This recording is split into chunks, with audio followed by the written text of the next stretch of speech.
Poalistli, acción de contar. Los antiguos mexicanos contaban por cuentas de 20. Los 20 dedos del cuerpo son la unidad básica para contar. Algunos ejemplos. 20 días tiene el mes mesoamericano.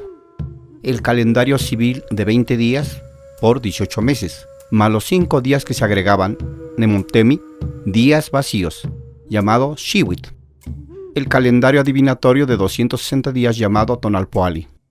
En el mercado vendían por manos de 5 cosas.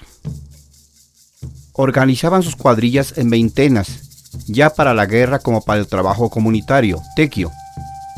La flor del cempasúchil está asociada con la muerte, significa literalmente una cuenta flor, es símbolo de la vida transitoria.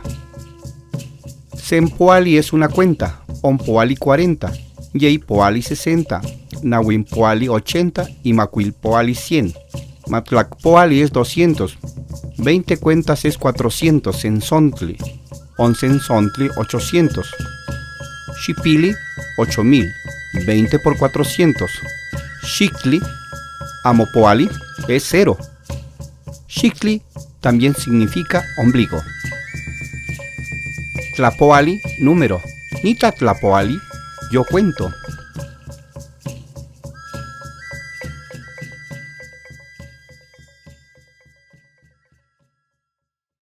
Aprendamos los números. Se, Ome, Yei, Nahui, Macuili, Chicuase, Chicome, Chicuey, Chicnahui y Matlactli. Se, Ome, Yei, Nahui, Macuili, Chicuase, Chicome, Chicuey, Chicnahui y Matlactli.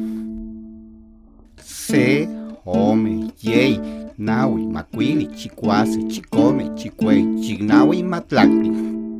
Se, Ome, Yei, Nahui, Macuili, Chicuase, Chicome, Chicuey, Chicnahui y Matlactli. Se, Ome, Yei, Nahui, Macuili, Chicuase, Chicome, Chicuey, Chicnahui y Matlactli. Se, Ome, Yei, Nahui, Macuili, Chicuase, Chicome, Chicuey, Chicnahui, Matlactli.